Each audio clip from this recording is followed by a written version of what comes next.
Vous êtes sur le point d'écouter Distorsion, un podcast sur... He was just a real quiet guy. He came to town, he never bothered anybody, he never gave anybody a hard time, he was never in trouble. Reclusive, hermit type, he didn't go out of his way to make friends or anything like that, He wasn't what you would call a social person. Des histoires étranges de l'ère numérique.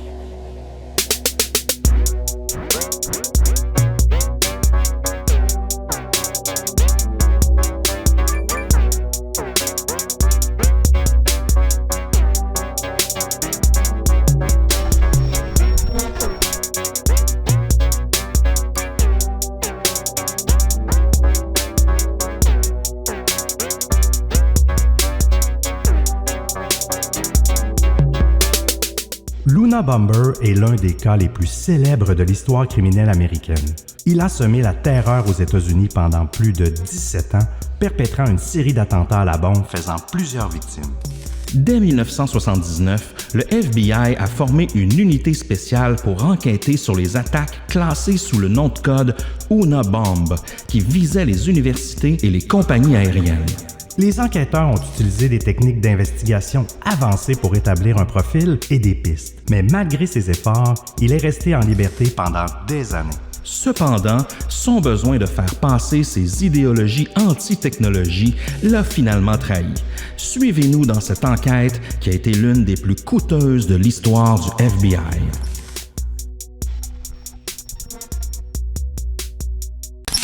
Bonsoir Émile Gauthier, comment vas-tu? Ça va très bien, Seb, ça va très bien. On est un bon soir de tempête hivernale ici à Montréal pour l'enregistrement de notre épisode. Donc, ça nous met un peu dans l'ambiance. On s'est allumé une petite chandelle et on boit une magnifique bière. Hein? C'est une DIPA de la microbrasserie Nouvelle-France, édition terpène. Donc, elle est quand même assez goûteuse. Oui, c'est une double IPA. Hein? Ah oui, on goûte les terpènes aussi. C'est une bière à 7,5% qui est fruitée et tropicale sans être trop sucrée non plus. Donc, ça se boit tout de même bien, mais c'est bien alcoolisé. Une bonne double, une double IPA comme on les aime. Oui, exact. Et de qui nous vient cette bière, Seb? Oh, cette bière nous vient de Karianne Dufour. Hein, merci. Oui, merci beaucoup, qui nous a offert une tournée de bière via notre site web. Donc, je vous invite à le faire si vous avez le goût de remplir le frigo d'Émile et moi. Vous passez par notre site web, vous nous faites un petit don à la hauteur que vous voulez et après ça, on boit en votre compagnie. Ben oui, on achète réellement des bières avec ce budget-là. Donc, merci aux gens qui nous encouragent encore malgré toutes ces années avec des tournées de bière. C'est toujours fortement apprécié. On a aussi un shout-out à donner à Gabster 422 du Canada qui nous a fait une review 5 étoiles sur Apple Podcast et je te laisse nous la lire, Seb. Oui, et j'aimais bien, elle nomme le tout Sleep Tordu, donc un petit jeu de mots avec distordu.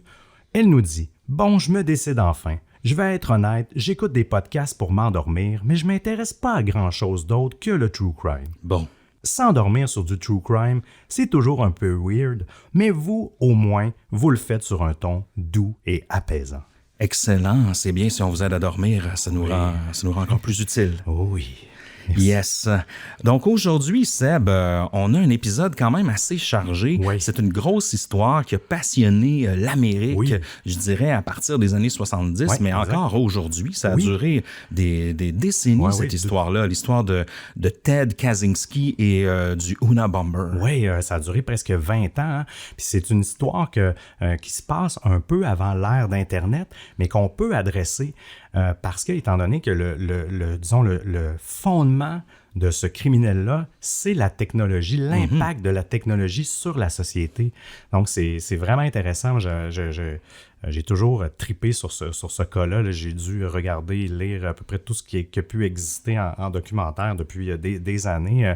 Puis c'est un cas qui me fascine encore parce que c'est un personnage qui reste encore mystérieux, qui nous a pas encore vraiment révélé comment dire, oui, on connaissait ses intentions, mais il y a plein d'éléments qui sont encore nébuleux sur ses réelles motivations. Puis vous allez voir, il y a même on est capable d'une certaine façon de comprendre par des impacts que des projets de la CIA, sans vous en dire plus, que Ted Kaczynski a pu subir durant son parcours universitaire. Donc, c'est une histoire assez incroyable.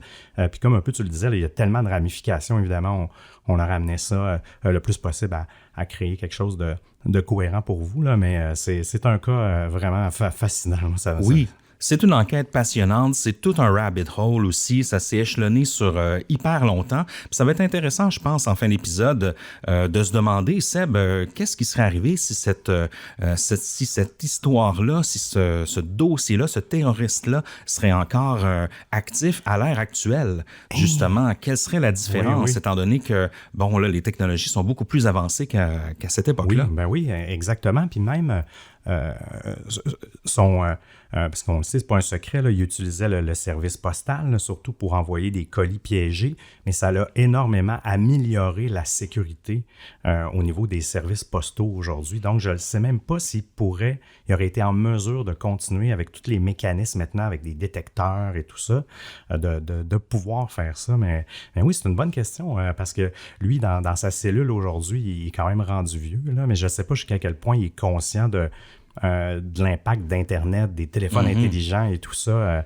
Ça pourrait être intéressant, ça serait intéressant d'y demander. Bref. Yes. Puis en after show, Seb, tu nous as suggéré un thème même un peu philosophique pour nos abonnés Patreon. On va parler après l'épisode, on va enregistrer notre after show comme on le fait à chaque semaine pour nos abonnés au forfait Oui Monsieur sur Patreon. Et on va parler cette fois-ci de comment la technologie a tué l'ennui, mais pour le meilleur et pour le pire. Oui, exactement, hein, parce qu'aujourd'hui, avec nos téléphones, avec un ordinateur dans nos poches, on n'est plus capable d'attendre. Hein? Non. On est au restaurant, on est dans une file d'attente, peu importe, on est aux toilettes, on n'est jamais capable de se départir de notre cellulaire. Donc, ça a des impacts sur le cerveau. Donc, j'avais envie un peu de discuter de tout ça avec toi, mon cher Émile, et avec vous, cher Distordu. Yes. Aussi, on veut remercier tous les gens qui ont acheté nos 2 livres. On sait qu'il y a eu une grosse promotion sur Audible, entre autres, pour ceux qui ont acheté notre livre audio. C'est peut-être plus en vigueur au moment où on se parle, au moment où l'épisode est diffusé, mais je crois que nos 2 livres étaient en gros rabais, en fait, sur Audible. Ah oui, exact. Et même si vous êtes membre premium, ils sont inclus dans l'abonnement Audible. Donc, vous pouvez accéder directement aux livres par l'abonnement. Mais sinon, oui, il y a quand même des bons deals ces temps-ci, puis ils nous mettent toujours de l'avant-plan. Là, donc, c'est super le fun. Là, ça, je suis très content qu'Amazon nous pousse pour ça. Yes. Shout-out à Audible et merci à tous ceux qui ont acheté nos 2 livres audio. Là-dessus, Seb, est-ce qu'on est prêt à se lancer dans l'épisode d'aujourd'hui? Oui, mais juste avant, on doit vous dire un petit mot à propos de notre partenaire NordVPN qui présente l'épisode d'aujourd'hui et qui veut débuter l'année en vous présentant une nouvelle offre pour vous les distordus. NordVPN est la référence en sécurité lorsque vous naviguez sur Internet et en plus, ils encouragent plusieurs podcasteurs et créateurs de contenu partout dans le monde. C'est un peu grâce à eux que vous pouvez écouter vos podcasts préférés. Je ne peux qu'être en accord avec ce que tu dis, Seb. Avec la croissance exponentielle des rançongiciels et des fraudes en ligne, il est crucial de protéger votre vie privée et vos informations personnelles en utilisant un service de VPN fiable et efficace. Avec NordVPN, vous pouvez naviguer sur Internet en toute sécurité en laissant le moins de traces numériques possible, vous évitant ainsi d'être géolocalisé ou victime d'arnaques. On le sait à Distorsion, c'est important de camoufler ces traces numérique. Oui. Je dois dire, Émile, que je ne peux plus m'en passer. N'attendez plus pour protéger votre vie privée avec un VPN stable et efficace. NordVPN vous protège autant sur votre ordinateur que sur votre téléphone intelligent, peu importe la situation. Avec NordVPN, vous pouvez naviguer sur Internet en toute sécurité et en toute liberté, peu importe où vous êtes et ce que vous faites. Que vous soyez en déplacement, en voyage ou à la maison, NordVPN vous protège contre les menaces en ligne et vous permet d'accéder à tout le contenu que vous désirez sur toutes les plateformes, que ce soit Netflix ou Disney+. Vous pouvez contourner les restrictions géographiques pour accéder à des sites de nouvelles, à des réseaux sociaux, à des plateformes de streaming ou encore à des sites gouvernementaux comme si vous étiez chez vous. Avec NordVPN, vous pouvez regarder tout ce que vous voulez, où que vous soyez.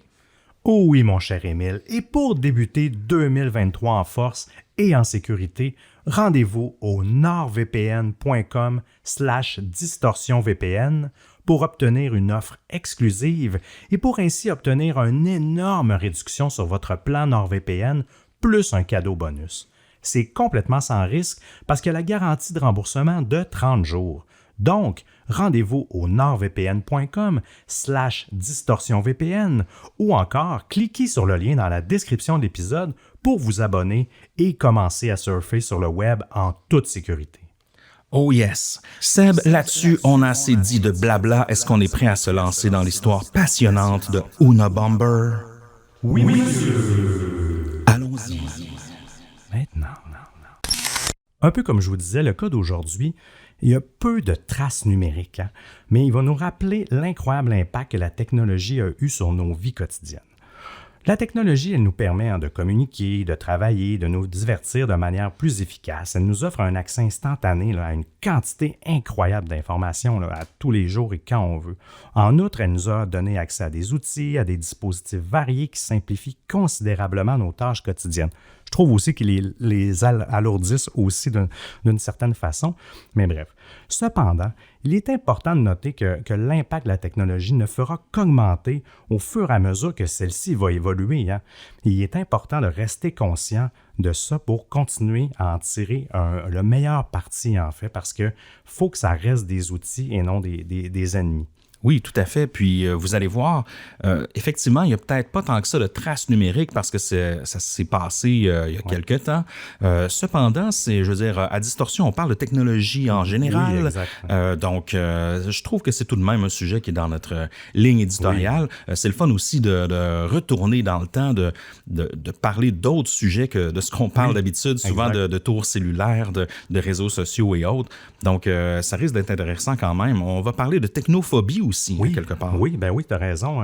Puis c'est vrai ce que tu dis dans les techniques d'enquête, vu que c'était à une autre époque, ils ont utilisé d'autres moyens que les moyens technologiques d'aujourd'hui. C'était tout de même le début de l'ère numérique, quelque part. Oui, exact.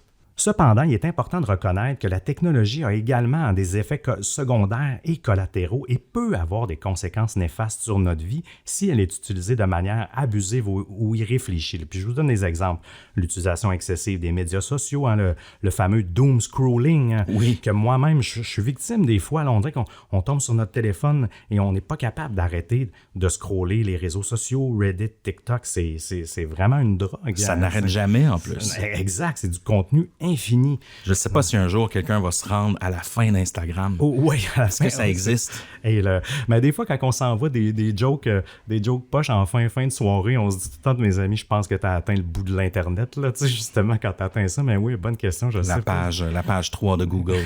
Oui, exact. Mais comme par exemple, justement, le doom scrolling, mais tu sais, il y a la porno en ligne qui est sournois. Même les jeux vidéo peuvent avoir un impact négatif sur votre bien-être, vos relations.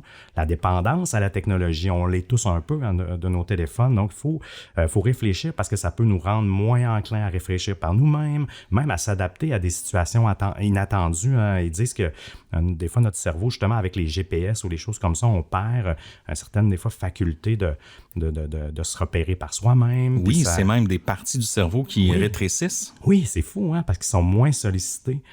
Puis même moi, qui est un grand fan de GPS, j'essaie quand même de faire attention à ça pour pas tuer mes neurones qui ont quand même ce sens d'orientation-là, même si déjà que j'en ai pas beaucoup moi-même. Fait que faut pas que je tue les quelques peu qui me restent. Bref, tout ça pour dire qu'il est important de trouver un équilibre dans l'utilisation de la technologie et de prendre conscience de ses effets sur notre vie. Je vous dis tout ça aujourd'hui parce que nous allons explorer, comme on vous a dit, l'histoire de Ted Kaczynski, également connu sous le nom de Unabomber. Pendant près de 20 ans, il a mené une campagne de violence qui a semé la mort et la désolation aux États-Unis. Son objectif, il voulait sensibiliser la population aux dangers de la technologie sur nos vies. Si vous connaissez déjà un peu l'histoire, il s'agit d'une façon assez barbare, me direz-vous, de faire passer son message. Cependant, bien que son point de vue puisse sembler assez fataliste, je trouve qu'il y a une certaine vérité dans sa préoccupation quant à notre dépendance croissante aux technologies. On en reparle, plongeons dès maintenant dans l'histoire. Nous sommes le 24 avril 1995. Les États-Unis sont en état d'alerte. un 16e colis piégé a fait exploser le bureau de Sacramento du président de la California Forestry Association, tuant ce dernier sur le coup.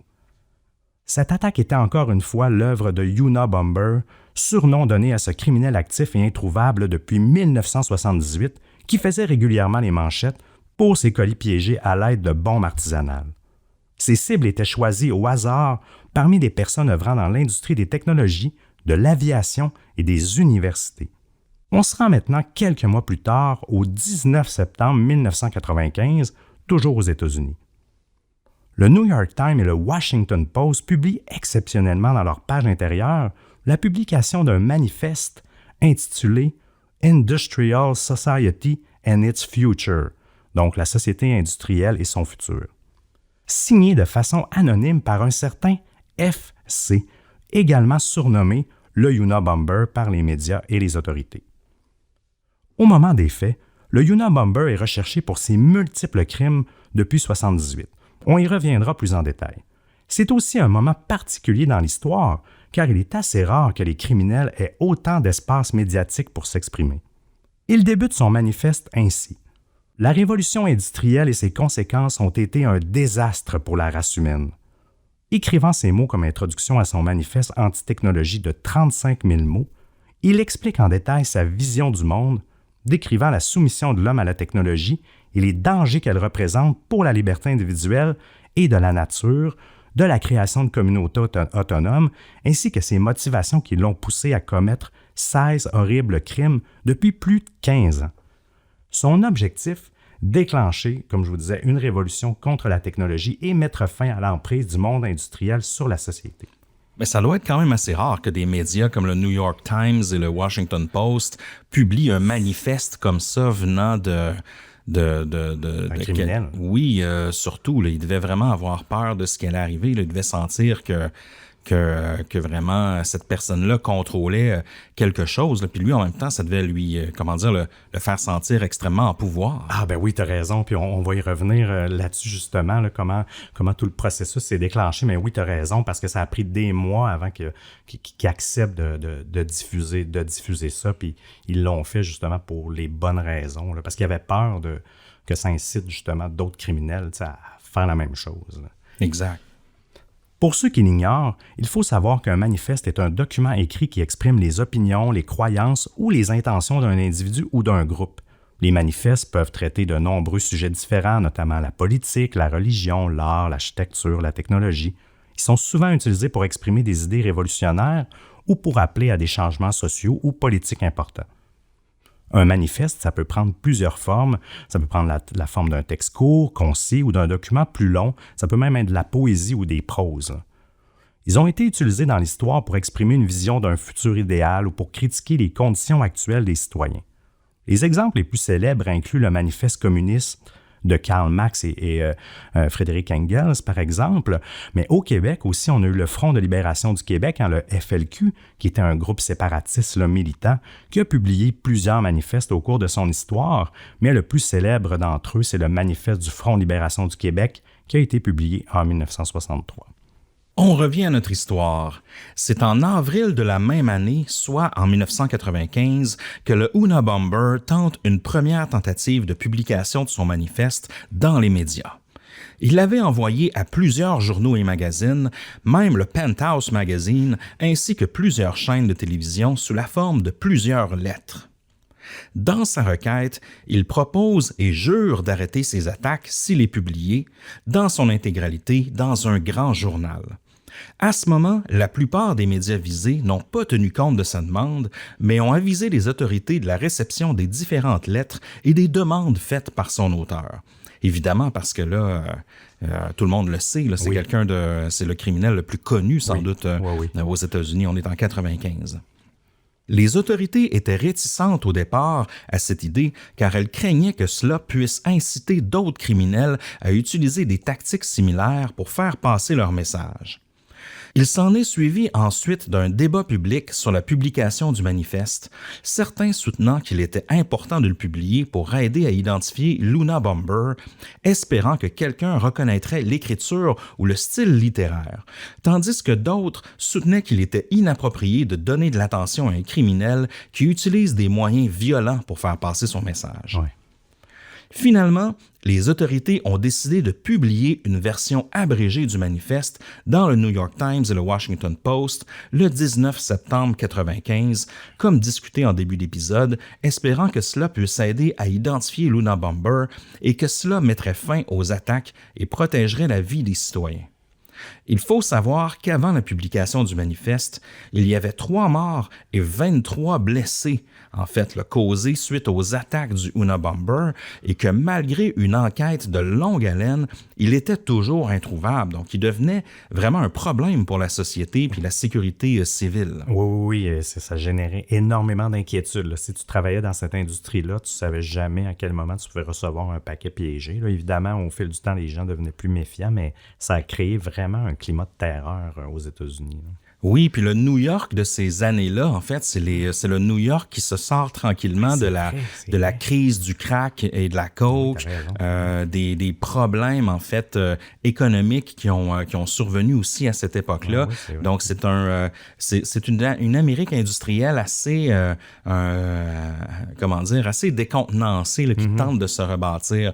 Donc, d'avoir en plus cette menace-là qui plane sous les Américains ne devait pas aider à l'ambiance qui était déjà un peu difficile. Oui, t'as raison. Puis même, excuse-moi, là, mais même 5-6 ans plus tard, il y avait le 11 septembre. On dirait que je l'avais jamais, que je viens d'y penser là. Caroline. Oui, puis il y a eu beaucoup de séries d'attentats à la bombe aussi dans ces époques-là. Oui, fin des années 90. Exactement. Donc, c'était pas le seul, malheureusement, qui était actif. Là. Non, exact. Après la publication du manifeste, la ligne directe téléphonique a reçu plus d'1 millier d'appels par jour, mais il y avait peu ou pas d'informations concluantes qui permettraient d'identifier le criminel en question, ni même celui qui a écrit le manifeste. Oui, exact. Plusieurs médias ont publié des extraits ou des versions abrégées du manifeste de Luna Bomber après sa publication par le New York Times et le Washington Post. Le fait que le FBI a demandé la publication dans les journaux pour que l'auteur de ces attentats soit identifié a incité de nombreux autres médias à publier des versions complètes ou encore des extraits. Donc, c'est devenu un petit peu viral là, dans l'ère de cette époque-là. Les journaux locaux et nationaux, les magazines et les stations de télévision ont également largement diffusé des articles et des émissions sur Luna Bomber et sur son manifeste. Mais comment tout ça a commencé? Nous sommes maintenant le 2 mai 1978. On remonte dans le temps. Oui. Un passant trouve un colis adressé et tamponné par terre dans un parking de l'Université de l'Illinois à Chicago. Croyant à une erreur, le colis a été renvoyé à la personne indiquée sur l'adresse de retour, le professeur Buckley Chris Jr. de l'Université Northwestern. Le colis prend le chemin de la poste. Donc, c'était vraiment un colis qui était abandonné dans un stationnement. Vous savez, il faut toujours mettre l'adresse de retour. Donc, quelqu'un s'est dit, c'est une erreur, on le retourne. Ça reste comme ça. Quelques jours plus tard, le 6 mai, la police découvre une bombe artisanale dans une boîte aux lettres de la bibliothèque de l'Université de Chicago. Cette bombe n'explose pas et elle est déclarée comme un colis suspect. Le 25 mai, toujours en 78, le professeur Christ, qu'on parlait tout à l'heure, reçoit le colis qui a été renvoyé à son adresse, mais il n'a jamais envoyé ce colis-là, donc il trouve ça un peu suspect. Il contacte immédiatement la sécurité du campus. Lorsque l'agent de sécurité tente de l'ouvrir, il est blessé par l'explosion d'une bombe artisanale qui se trouvait à l'intérieur du colis. Il est intéressant de noter que ce premier colis n'était pas envoyé par la poste au départ, mais déposé directement sur le lieu visé. Il a plutôt utilisé une astuce du système postal pour brouiller les pistes. C'est le premier attentat d'une série de 16 qui s'étalera sur une durée totale de 18 ans. Presque 1 an plus tard après le premier colis, le 9 mai 1979, un étudiant diplômé de la Northwestern University se blesse lui aussi en ouvrant une boîte qui ressemblait à un cadeau. Le colis avait été laissé dans une pièce utilisée par les étudiants à l'université. Le 15 novembre 1979, le vol 444 d'American Airlines reliant Chicago à Washington se remplit de fumée après l'explosion d'une bombe dans le compartiment à bagages. L'avion atterrit en toute sécurité car la bombe n'a pas fonctionné comme prévu. Cependant, il y a eu 12 passagers qui ont souffert d'inhalation de fumée et il y a même un employé d'American Airlines qui a été blessé aussi en manipulant la bombe. Je me demande si ça a à voir avec, je sais pas, le numéro de vol de ce vol-là, 444. Je sais pas qu'est-ce que ça peut dire, mais sachant que c'est American Airlines, le code devait être AA444, en fait. Je sais pas pourquoi, là, je sais pas s'il y a un lien à faire aussi, la personne, je sais pas, croit en la numérologie ou autre, mais je trouvais que c'était un numéro de vol assez particulier. Oui, tu as raison là-dessus. On dirait que j'avais pas cliqué, mais connaissant le personnage, il devait avoir une logique. Là, on y reviendra, mais j'ai rien vu de spécifié tel quel, mais c'est certain qu'il y a une logique. Quand ceux qui ne connaissent pas encore c'est qui, vous allez peut-être comprendre un peu même ton parallèle. Finalement, les enquêteurs du FBI ont lié les 3 incidents de par leur similitude et ont découvert qu'ils étaient tous liés à un seul et même individu. C'est ainsi qu'est née la Unabomb Task Force, une unité spéciale du FBI chargée de retrouver et d'arrêter ce criminel. Le groupe de travail appelé la Unabomb Task Force, comme tu nous l'as expliqué Seb, a été créé immédiatement après l'attentat de fin 79 sur le vol 444. Il était dirigé par le FBI et comprenait également des membres de l'ATF, qui est en fait le bureau de l'alcool, du tabac et des armes à feu et des explosifs aux États-Unis, et du service d'inspection postale des États-Unis. Leur mission était d'enquêter sur les cibles impliquées dans ces attentats, qui étaient en gros les universités et les compagnies aériennes, et c'est pour cela que l'affaire a été surnommée Unabomb. En fait, c'est une abréviation de University et Airline Bombing, donc c'est pour ça Unabomb, en fait. Et c'est drôle de voir que le service de la Poste est impliqué là-dedans, mais à quelque part, c'est normal parce que vous le savez, utiliser le service postal, même au Canada, mais aux États-Unis, ils prennent ça très au sérieux, à des fins criminelles, c'est une très grave offense. Oui, absolument. Tu peux faire vraiment beaucoup de prison en utilisant la Poste américaine pour commettre des crimes, là, que ce soit du trafic de drogue ou d'armes ou autre. Là. Le groupe de travail passe à plus de 150 enquêteurs, et c'est beaucoup, là. Oui. Il y a des analystes et il y a d'autres corps de métier qui sont à plein temps là, sur le sujet. À la recherche d'indices, l'équipe procède à tous les examens médico-légaux possibles des composantes de bombes récupérées et étudie la vie des victimes dans les moindres détails.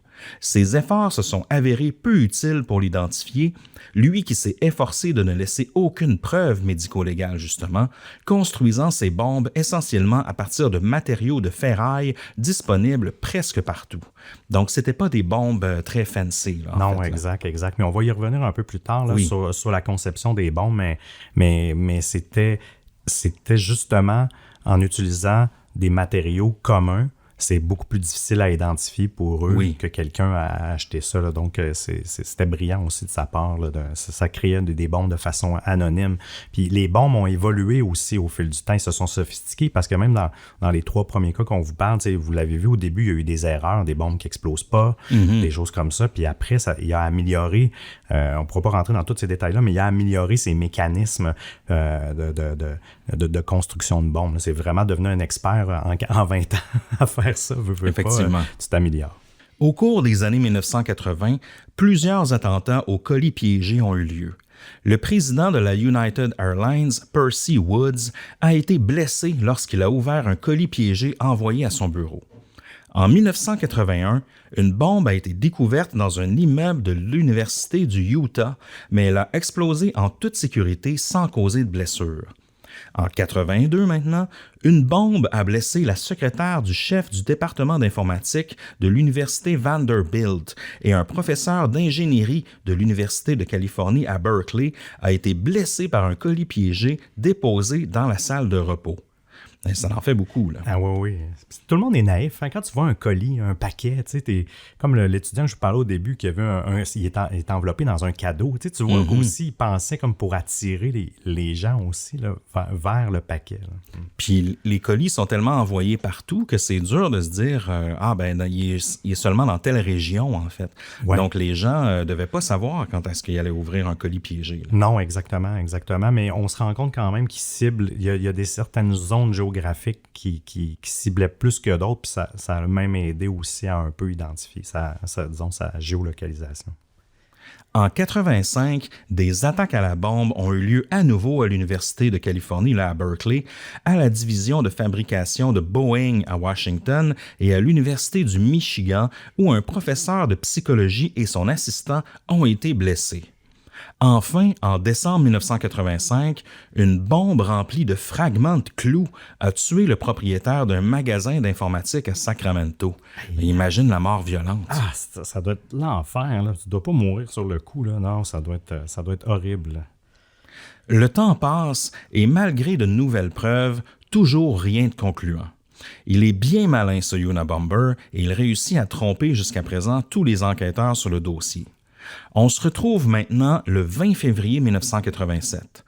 Une autre bombe laissée sur le parking d'un magasin d'informatique de Salt Lake City blesse gravement le fils du propriétaire du magasin.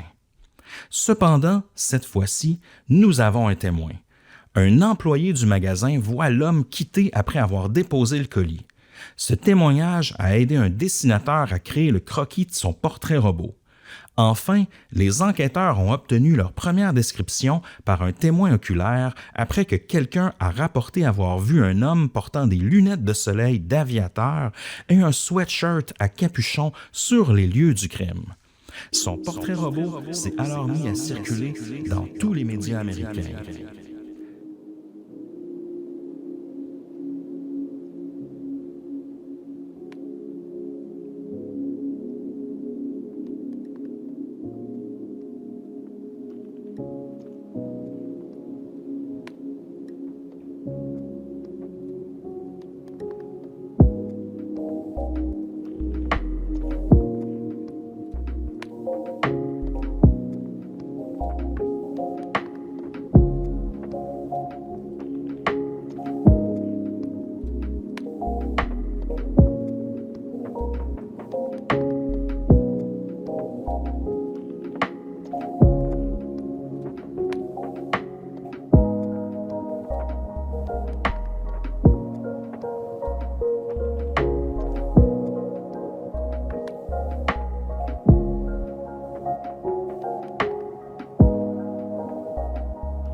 Après des années d'enquête et de recherche, la police a finalement réussi à établir un portrait robot de l'individu soupçonné d'être à l'origine des attentats Unabomb.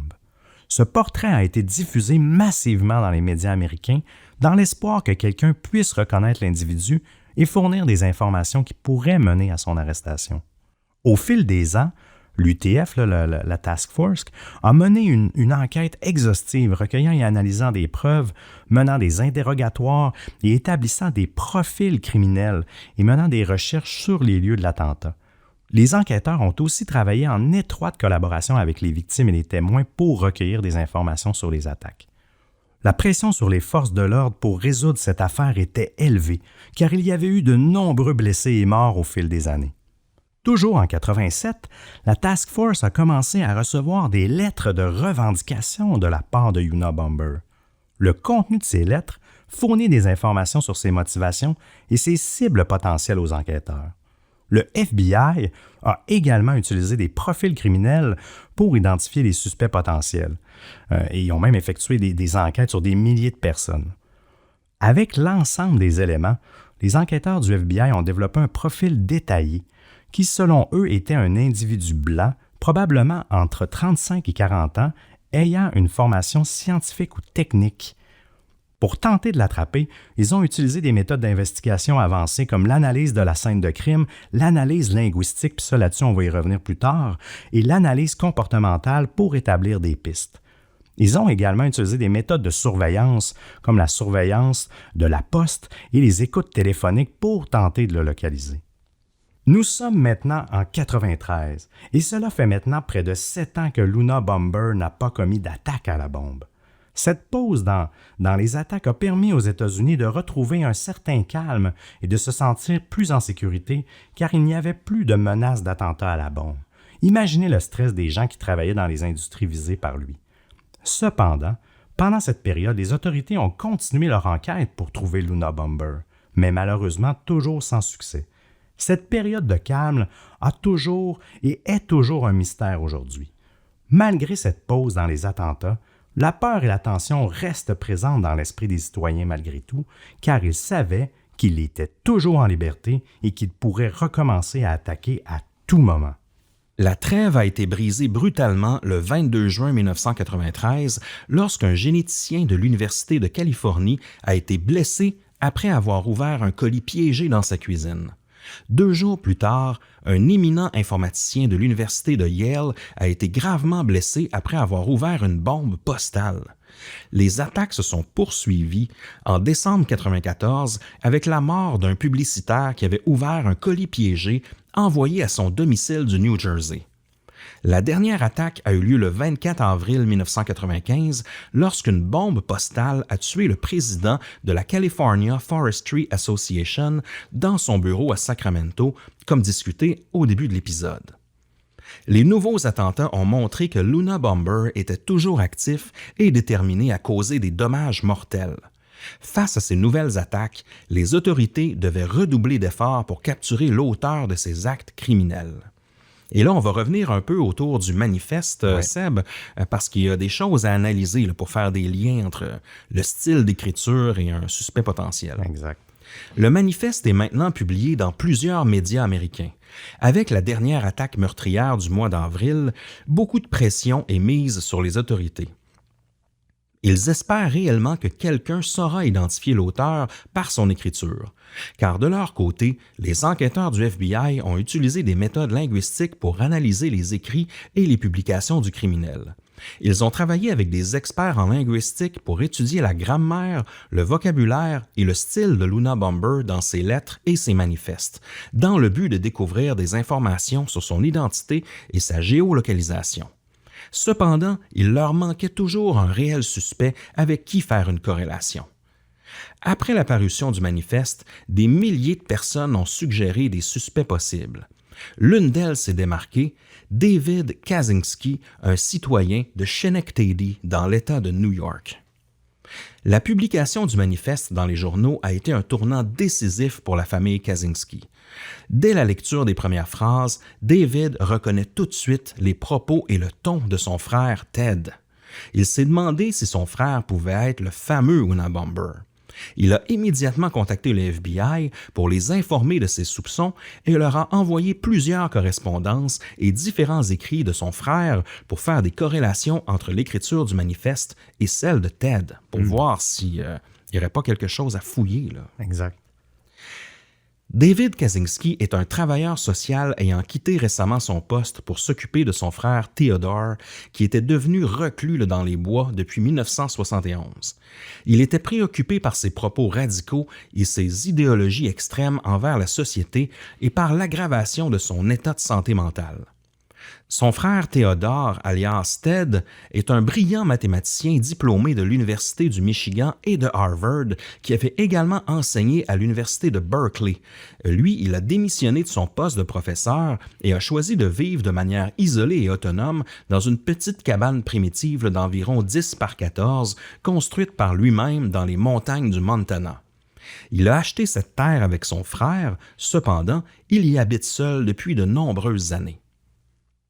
Avec cette piste plus qu'intéressante, l'enquête se poursuit et James Fitzgerald, un agent du FBI et spécialiste de l'analyse linguistique, est chargé d'étudier les écrits de l'Unabomber pour identifier des similitudes dans le style d'écriture et les expressions utilisées qui pourraient aider à identifier l'auteur. Il a été capable de faire des corrélations, imaginez-vous donc, entre l'écriture de ces lettres et celle du manifeste.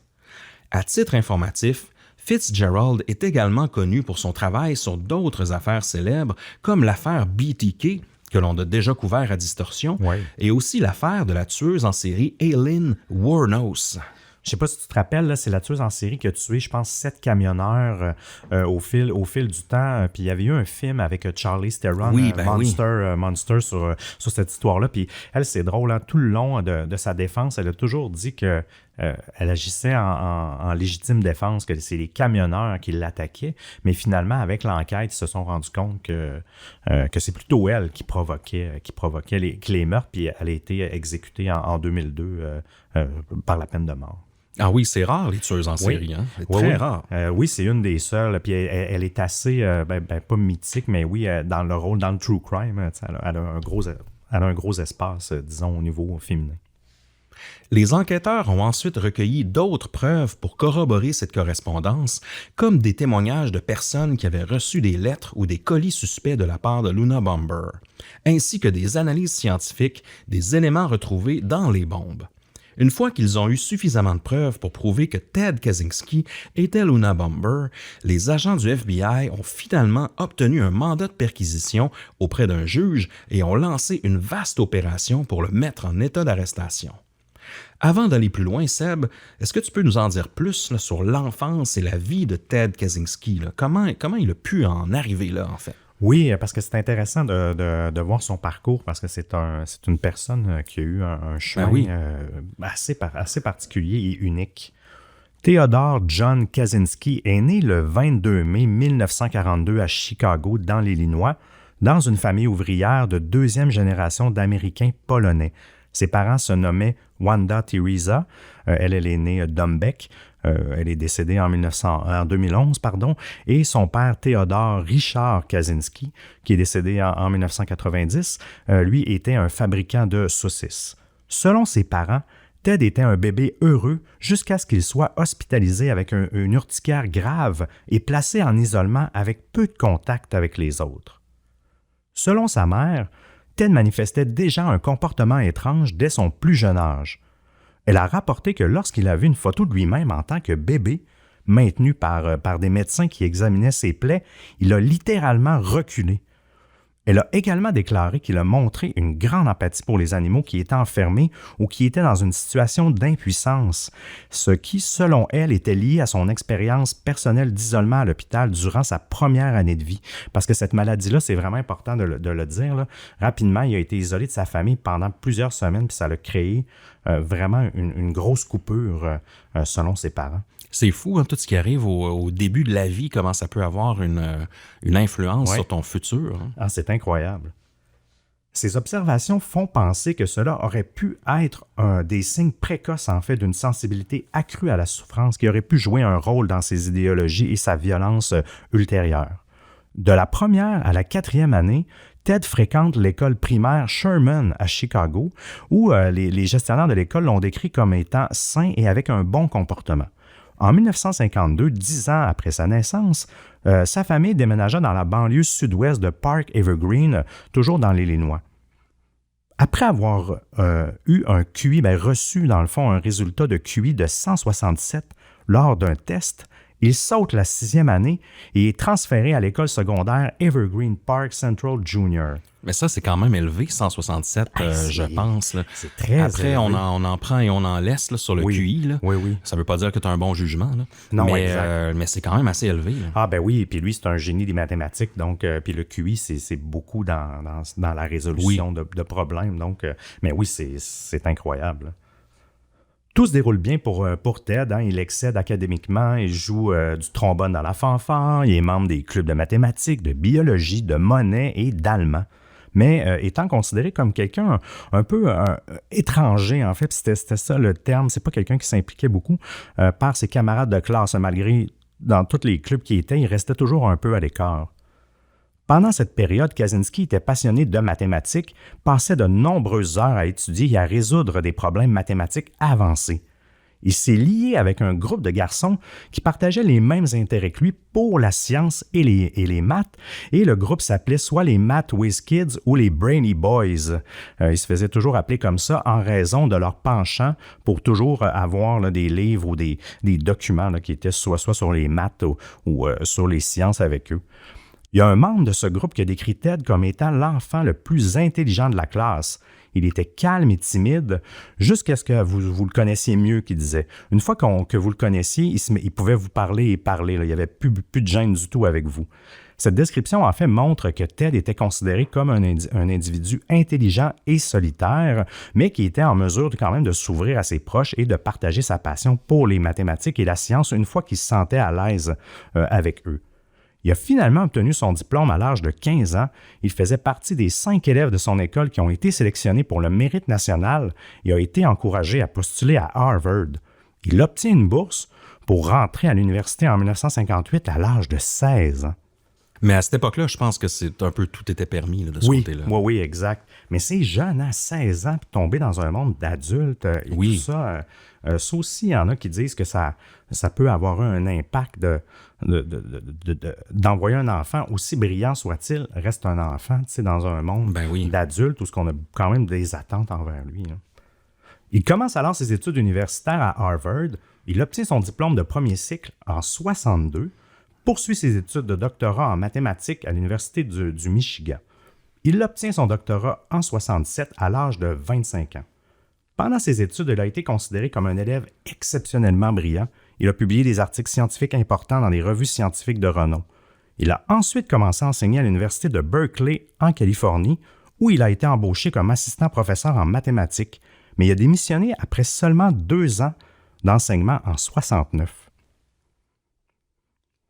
En 71, Kaczynski déménage à Great Falls, au Montana. C'est cet été-là qu'il commence à construire sa cabane près de la ville de Lincoln, à 80 000 au sud-ouest de Great Falls, sur un terrain que lui et son frère David ont acheté, comme on vous disait. Il a ensuite vécu dans sa cabane isolée dans les montagnes, où il a vécu de manière autonome depuis 1971. Mais pourquoi il a décidé de faire ce choix de vie-là? On y reviendra. Et c'est là que le FBI va commencer à surveiller cette fameuse cabane. Oui. On revient à l'enquête tranquillement. Le FBI surveille justement le terrain de Ted dans le Montana et ils font ça depuis plusieurs jours quand même. Ils utilisent des techniques de surveillance discrètes pour suivre ses allées et venues et étudient ses habitudes et ses routines pour s'assurer qu'ils peuvent l'arrêter en toute sécurité. Il travaille également en étroite collaboration avec les forces de l'ordre locales et les services d'urgence pour s'assurer qu'ils soient prêts à intervenir rapidement en cas de besoin. Les agents utilisent également des équipements de surveillance high-tech, comme des caméras cachées et des microphones, pour surveiller ses activités à l'intérieur de sa cabane avec l'objectif de recueillir des preuves supplémentaires contre lui. Après plusieurs jours de surveillance, et lorsque les agents ont jugé qu'ils avaient suffisamment de preuves et qu'ils avaient planifié la bonne stratégie pour son arrestation en toute sécurité, ils ont procédé finalement à son arrestation à Ted le 3 avril 1996 sans incident. C'est 198 jours après la publication du manifeste. Ouais, je voulais le calculer et voir le délai, là, fait que c'est un petit peu plus de 6 mois quand même. Puis son frère, il les a avisés quasiment dans la semaine. Là, ça fait que le temps de tout enclencher ça. C'est quand même pas si mal. Heureusement, il n'y a pas eu d'autres attaques le temps qu'il a publié son manifeste. Les agents du FBI ont effectué une perquisition dans la cabane de Ted Kaczynski et ont découvert une quantité impressionnante de preuves qui ont confirmé son rôle dans les attaques à la bombe. Ils ont trouvé des bombes artisanales en cours de fabrication ainsi qu'une bombe réelle prête à être expédiée. Donc potentiellement qui prévoyait autre chose, qui prévoyait d'autres coups, Ted Kaczynski. Oui, c'est ce qu'ils ont découvert. Ils ont également découvert une grande quantité de matériaux utilisés pour fabriquer des bombes, comme des tuyaux rideaux en acier, des fils, des mèches, des boulons, des résistances, des interrupteurs, des piles, des diodes, des aimants, des tuyaux en PVC, des tubes en cuivre. Bref, il y avait des clous aussi. Il y avait de tout. Ce qui confirme un peu là, la fameuse bombe à particules de clous là, qui avait été faite dans le passé. Oui, exact. Donc, les enquêteurs ont également découvert des dessins et des notes qui ont aidé à relier les bombes à Ted Kaczynski. Les journaux intimes étaient également présents dans la cabane, ce qui permettait de comprendre les motivations et les pensées de celui-ci. Là.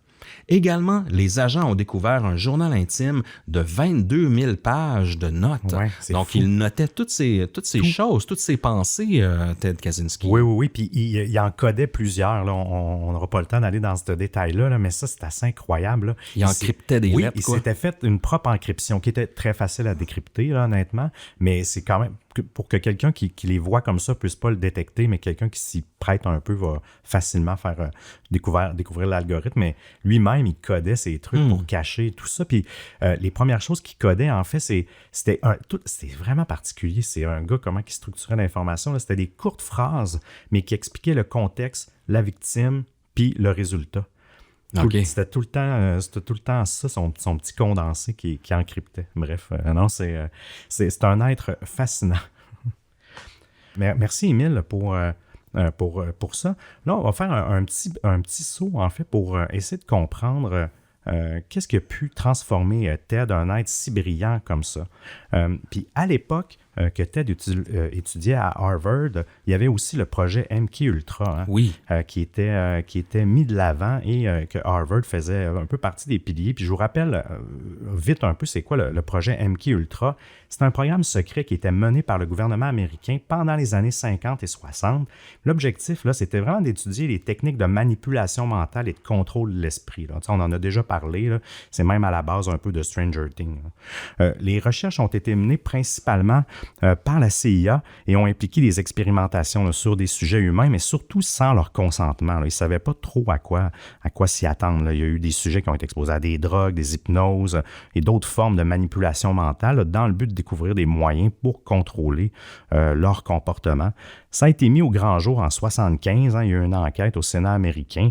Ça a été dénoncé là, par la suite. Là. C'était quelque chose de non éthique. Puis même ça a beaucoup contribué à réglementer la recherche.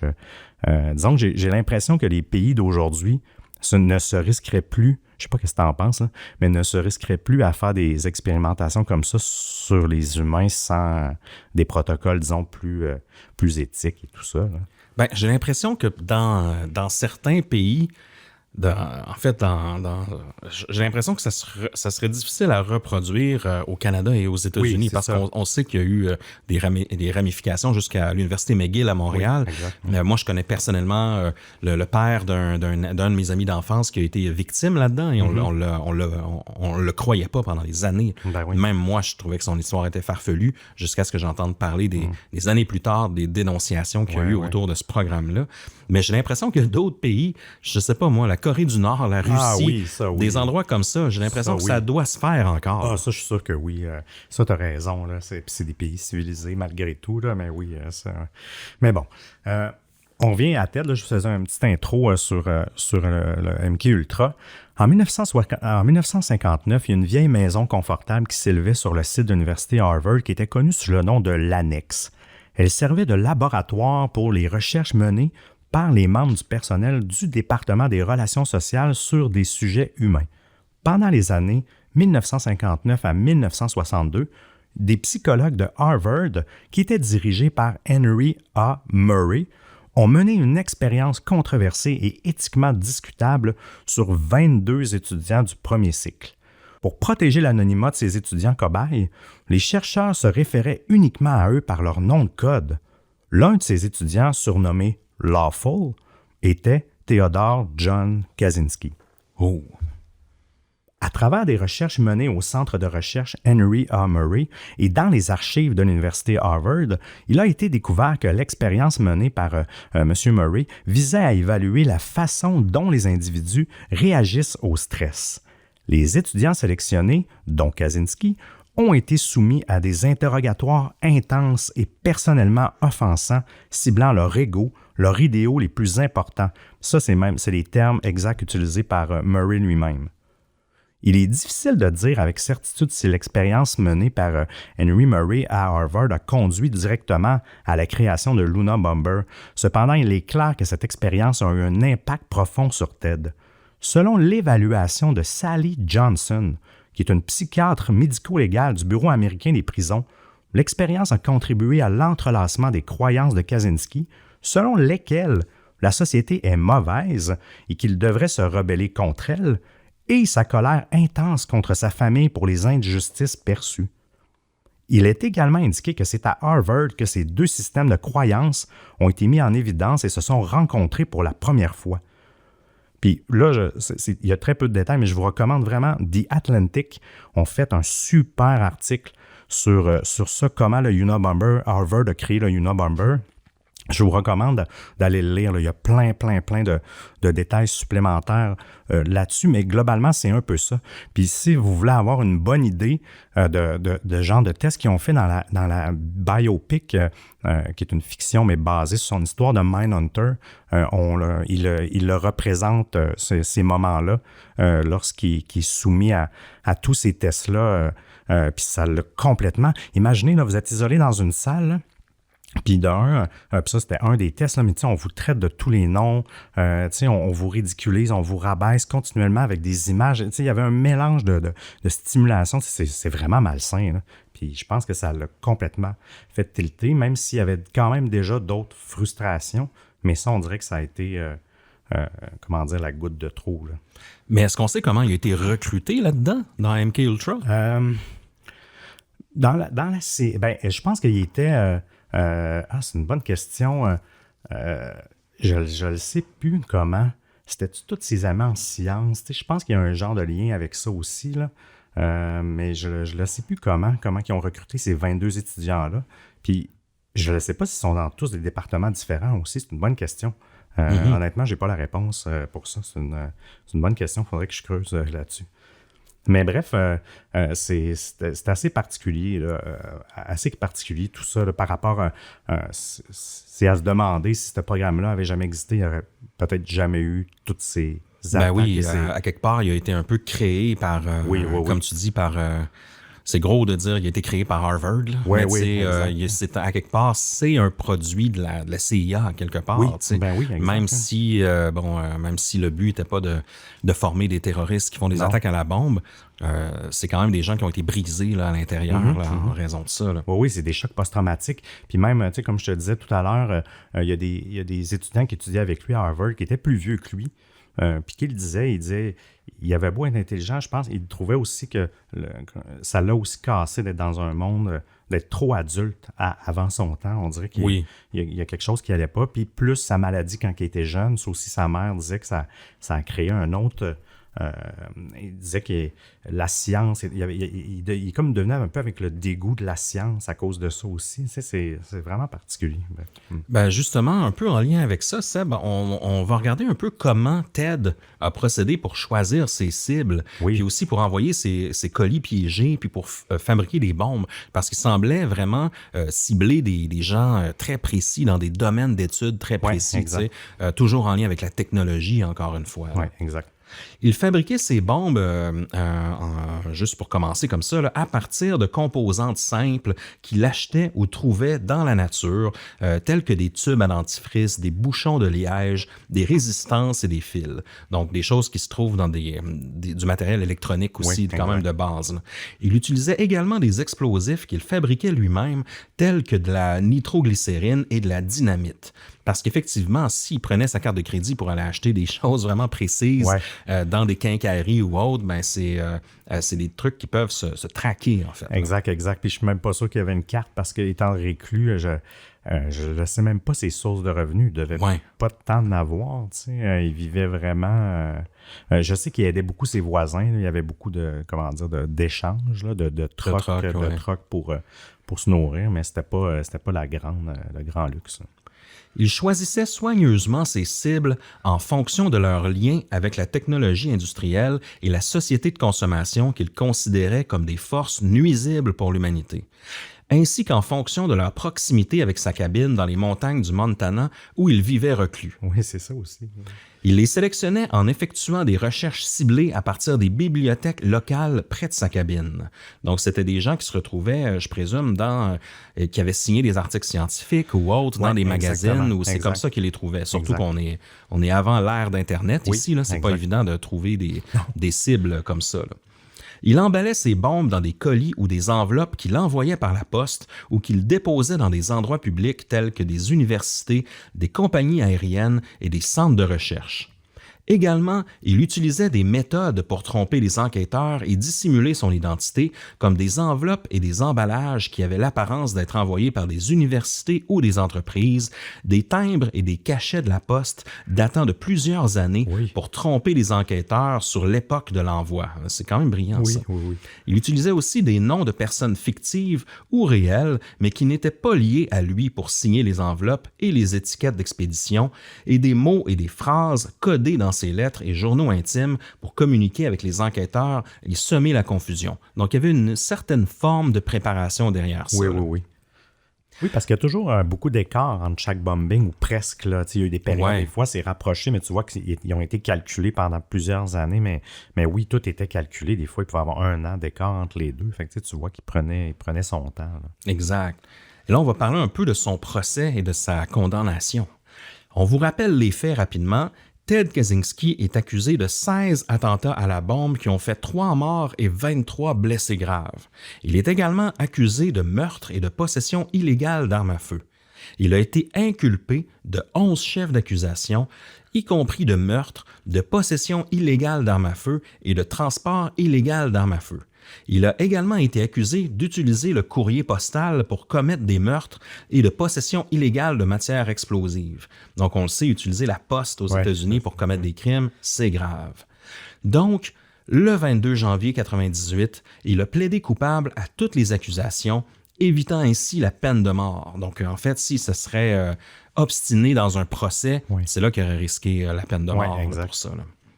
Au cours de son procès, des psychologues et des criminologues ont décrit Kaczynski comme ayant des traits de personnalité antisociaux et narcissiques. Il a également été diagnostiqué avec un trouble de la personnalité limite. Il était considéré comme un génie intellectuel, mais avec des problèmes émotionnels et psychologiques importants. Certains experts ont également évoqué la possibilité de schizophrénie paranoïaque. Les avocats de la défense ont plaidé que Kaczynski était mentalement malade et ne pouvait pas être tenu responsable de ses actes, mais le jury a rejeté cette argumentation et a déclaré Kaczynski coupable de tous les chefs d'accusation. Il a donc été condamné à la réclusion à perpétuité sans possibilité de libération conditionnelle pour ses crimes. Il a été incarcéré à la prison fédérale ADX Florence, une prison de haute sécurité située dans le Colorado. Il n'a jamais exprimé de remords pour ses actes et n'a jamais demandé pardon. Il a continué à affirmer que ses actes étaient justifiés par sa lutte contre la technologie et l'industrialisation. Il a maintenu que ces attentats étaient une forme de protestation contre une société qu'il considérait comme oppressive et aliénante. Donc, en fait, ça a pris des années à se régler, mais au final, il va répondre de ses actes. Oui, exact. Au moins, là, heureusement. Là. Puis on va vous faire un petit suivi en fin d'épisode aussi. Là. Oui. Je voulais aussi vous parler de David, son frère, David Kaczynski, qui a eu un rôle, même un autre rôle clé là, dans son arrestation, en fait, dans la capture de son frère. Lui aussi a contacté les avocats de Ted pour leur faire part de ses soupçons. Je ne sais pas comment, mais Ted avait déjà des avocats. Il les a aidés à convaincre Ted aussi de se rendre, parce que ça a été long, là, la surveillance quand même et tout ça. Il y a eu un processus. Il a également écrit une lettre à Ted pour lui expliquer pourquoi il a décidé de le dénoncer au FBI. Puis dans cette lettre-là, il lui redemandait de se rendre encore une fois aux autorités. David aussi a travaillé en étroite collaboration avec les avocats pour négocier un marché avec les autorités fédérales qui a permis à Ted de plaider coupable en échange d'une peine de prison à perpétuité sans libération conditionnelle, ainsi évitant la peine de mort. Parce que je pense que même si tu peux être coupable, tu peux, de ce que je comprends de cette interprétation-là, c'est qu'on... il y a quand même eu une forme de négociation aussi pour pas qu'il l'exécute, même s'il se déclarait coupable. Ah, ça se peut. Autre point, donc c'est ça. Fait que David, il était vraiment quelqu'un de très, très important. Puis je vais vous faire un petit suivi aussi sur lui dans le futur parce que ça a changé le cours de sa vie, évidemment. Hein. Puis même, je vous rappelle, il avait quitté son emploi là, quelques semaines avant parce qu'il sentait que Ted allait vraiment pas bien. Là, parce que parfois, il allait souper dans la famille. Hein, je veux dire, il n'était pas exclu de sa famille. Puis même la femme à David... elle l'aimait pas du tout parce que justement, il y avait un discours tellement négatif. Mais bref, tout ça pour dire que ça doit pas être évident de dénoncer son frère. Ben non, c'est clair, frère, ça doit crever le cœur. Ah oui, vraiment. Là. Petite parenthèse aussi, hein, ça a été l'enquête la plus coûteuse de toute l'histoire du FBI, évidemment, étant donné que 50 millions selon les chiffres. Mais quand même, ça s'est tiré sur 18 ans, hein, de 78 à 96. Il y a eu des centaines d'agents, d'experts du FBI, des enquêteurs locaux, des enquêteurs en explosifs des différentes agences gouvernementales. Les coûts de l'enquête ont été énormes, ça incluant les salaires des enquêteurs, les dépenses de voyage, les coûts d'équipement, les technologies utilisées pour l'enquête, les coûts liés à la protection des cibles potentielles. C'est ça, les coûts totaux ont été estimés à plusieurs millions. Puis comme je te dis, moi, j'ai lu au-dessus de 50 millions de dollars. Là. Elle est vraiment catégorisée comme l'enquête la plus chère de tous les temps du FBI. Donc voilà, on a fait le tour de la chronologie. Mais dernière petite chose avant de conclure aussi, on vous a parlé que le Unabomber a un impact sur la sécurité du système postal aux États-Unis, étant donné que naïvement, jamais on n'aurait pensé que quelqu'un posterait des bombes. Hein. Donc, ça a fait en sorte qu'il y a eu des changements importants qui ont été faits. Premièrement, il y a eu une amélioration dans les centres de tri. Hein. Maintenant, il y a des détecteurs de métaux, il y a des caméras de surveillance là, pour aider à identifier ou à prévenir des colis suspects. Maintenant, tous les employés apprennent des techniques de désamorçage, en fait, comment manipuler des colis suspects de façon sécurisée. Il y a des protocoles qui ont été mis en place aussi pour gérer des colis suspects, etc. Et un programme de sensibilisation aussi pour comment détecter ce type de colis-là. Je pense que c'est jamais réarrivé, ce type de bombe par la poste une fois que le Unabomber a été. Je ne sais pas si c'est parce que les systèmes sont plus sécuritaires ou parce qu'il n'y a personne d'assez fou pour faire ça aussi. Là. On a vu d'autres types de bombes, avec du poison, avec de l'arsenic, avec des choses comme ça. Là, mais des bombes qui explosent, possible que oui. Hein, oui, il y a dû en avoir. Mais sans doute des endroits où la poste est moins sécurisée là, dans certains petits villages. Ouais. Même au Canada, en tout cas, je ne le sais pas. Malgré que je ne sais pas si depuis l'histoire de Luca Rocco Magnotta, ils ont amélioré, parce qu'on a quand même envoyé des morceaux d'humains par la poste aussi. Bref. Donc, c'est ça. Petite parenthèse aussi sur Ted. Aujourd'hui, juste pour vous dire, il est très malade. En 2021, lorsqu'il avait 79 ans, il a été déplacé de la prison pour la Caroline du Nord, dans une prison, en fait, qui est, qui a comme un hôpital d'intégré, en fait, parce qu'il est très malade, mais on n'a pas de détails de plus sur son état de santé, mais disons qu'il approche plus de la fin qu'autre chose. Puis petite chose par rapport à David, je voulais vous parler. Là.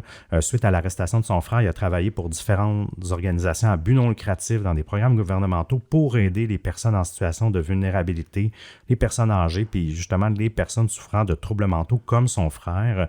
Puis il a même travaillé dans des programmes de réinsertion pour les personnes sortant de prison. Donc je l'admire beaucoup, son frère. C'est impliqué. Oui, vraiment, c'est vraiment une bonne personne. Je voulais vous aussi, si vous êtes vraiment intéressé par ce cas-là, contenu sur le Unabomber, la série Manhunt Unabomber, là, qui a été sur Netflix, je ne sais plus si elle est encore là, en 2017, super intéressante. Il y a un documentaire aussi qui s'appelle The Unabomber 20 Years of Terror, qui a été diffusé en 1996, très très bon. Il y a des films aussi, Unabomber, True Story, puis Mindhunter. qui existe aussi. Ouais, Mindhunter, en fait, ils reprennent... Oui, c'est ça. C'est quand même assez brillant, cette série-là. Ils reprennent des cas bien connus, mais un peu en biopic, là, donc avec les acteurs et tout ça. Moi, je suis toujours un peu critique de ces projets-là, mais par contre, celui-là est quand même très bien fait. Puis c'est cool. Des fois, tu les vois pas venir, puis là, t'en reconnais un, puis tu te rends compte que, tu te lances dans telle histoire. Là, donc, c'est très intéressant. J'ai pas regardé celui-là, en fait, sur Unabomber, mais je vais le mettre à mon sur ma checklist. Pour vrai, quand tu connais moi, puis l'acteur qui joue Ted est tellement bon, même l'acteur qui joue James Fitzgerald, parce que James Fitzgerald étant quand même un élément, alors on n'a pas beaucoup parlé, mais c'est un élément clé, là, c'est au-delà d'un linguiste, là, c'est un profiler, là, c'est un gars hyper brillant, là, c'est un agent du FBI, mais qui a une coche de plus, là, c'est un behavioriste, là, qui sont capables de détecter les comportements et tout ça, là, non, c'est vraiment... c'est une de mes meilleures. Je suis en train de la réécouter justement vu que je retravaillais dessus, puis c'est super bon. Dernière petite chose aussi, il y a des livres qui ont été écrits sur le Unabomber, là, donc Unabomber A Desire to Kill, qui a été écrit par justement... un profiler du FBI.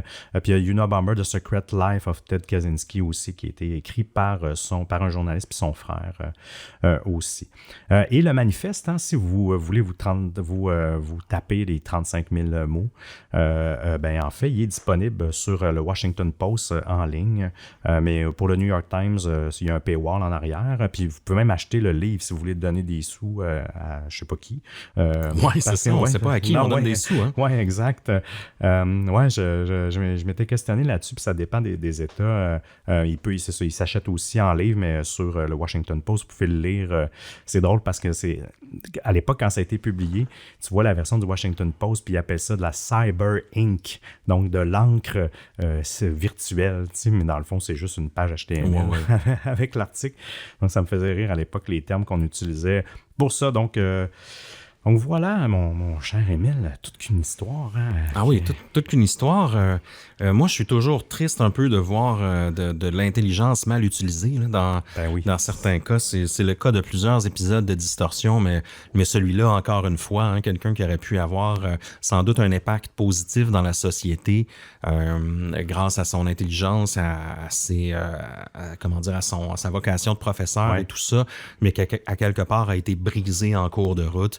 Donc, moi, je trouve ça extrêmement triste. Puis c'est triste qu'il en soit arrivé là, utiliser la violence pour faire connaître ses idéologies. Puis c'était pas tout le temps clair non plus. De la manière que c'était exprimé, on savait pas, avant de lire le manifeste, on savait pas c'était quoi vraiment son intérêt, son mobile. Non, exact. Donc c'est quand même assez triste, mais on voit clairement qu'il était prêt à recommencer. En fait, c'est un potentiel récidiviste, sûrement qu'il aurait continué comme ça jusqu'à sa mort, là, jusqu'à ce que sa cabine il y ait un raid du FBI, justement. Puis il y a quelque part, on dirait que je suis surpris. C'est drôle à dire, là, mais je suis surpris qu'il n'ait pas fait exploser sa cabine avec lui dedans. J'ai l'impression que ça aurait été le statement ultime de sa part, au lieu de finir en prison. Peut-être que je suis un peu fataliste ou dramatique, là, mais c'est le genre d'histoire que j'ai l'impression aurait pu se finir comme ça, mais bon, je pense que c'est mieux qu'il soit en prison puis qu'il réponde de ses actes devant la justice. Oui, puis il n'a pas respecté sa promesse. Il n'a pas fait d'autres bombes, mais il en a préparé d'autres parce qu'il disait que si le manifeste était publié dans les grands médias, il allait arrêter. Donc, mais bon, il n'y en a pas refait d'autres. Moi, il y a un truc que je voulais vous parler. Là. J'avais lu dans les multiples entrevues qu'il y a eu avec lui. Lui, il disait qu'il y a un truc qu'il avait fait tilter sur la technologie. Puis j'avoue que depuis que j'ai entendu ça me fait réfléchir. À un moment donné, il a entendu un oiseau qui a répété le bruit d'un système d'alarme de voiture. Puis pour lui, là, c'était trop, là, qu'un animal répète une technologie. Puis j'avoue que mais en même temps, les oiseaux, ils font juste répéter les bruits qu'ils entendent. Je comprends que c'est un humain qui a créé le système d'alarme, mais lui, là, il disait que ça a été un élément déclencheur dans un de ses bombings, en fait. Là. C'est pour ça qu'il s'est mis à attaquer des magasins d'informatique. Il attaquait des... C'est fou, pareil. Des magasins d'informatique, des gens d'informatique. Puis malgré tout, c'était juste du hasard. Tu sais, oui, c'était dans des secteurs, mais ils connaissaient personne, tu sais, dans le sens qu'il n'y avait aucun lien avec personne. Tu sais, Ouais. Ça, c'était juste du hasard. Juste pour vous dire aussi, James Fitzgerald, il est à la retraite, mais il est encore consultant il est encore actif aussi, autant avec le FBI, puis tout ça. Donc voilà. Ah oui, dernière petite chose, je voulais vous dire, j'avais pas une petite note.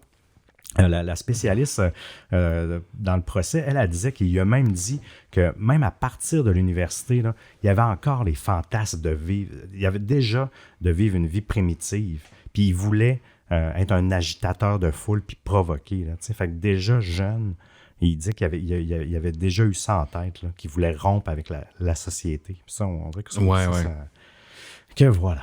Yes. Maintenant, dites-nous ce que vous en pensez, vous, les distordus. Merci pour ça, Seb.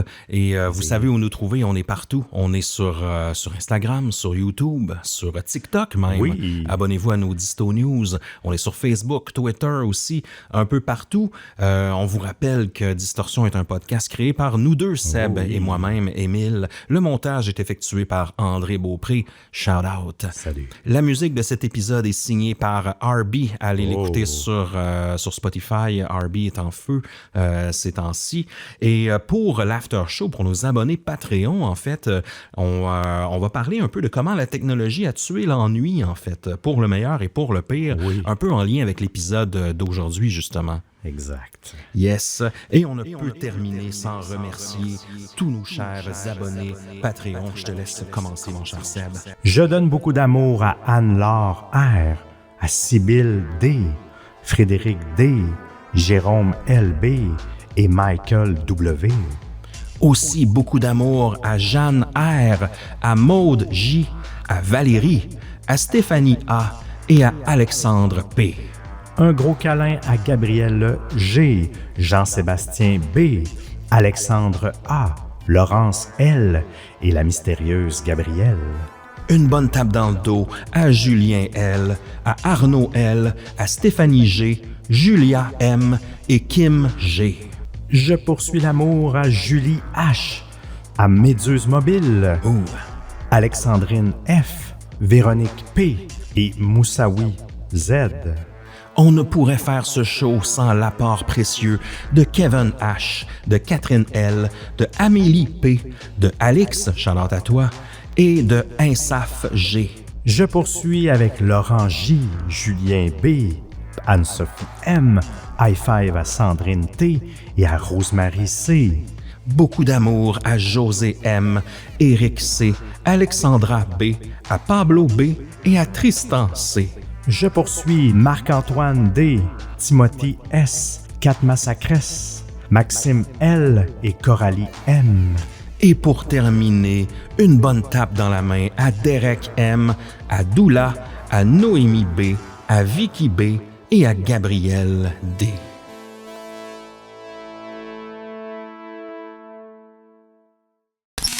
Et pour terminer, mon cher Seb, aurais-tu un mot de la fin pour nous ce soir? Il est toujours plus sage de régler ses problèmes en discutant autour d'une bonne bière plutôt qu'à l'aide de bombes artisanales. Oh oui. C'est mieux de même.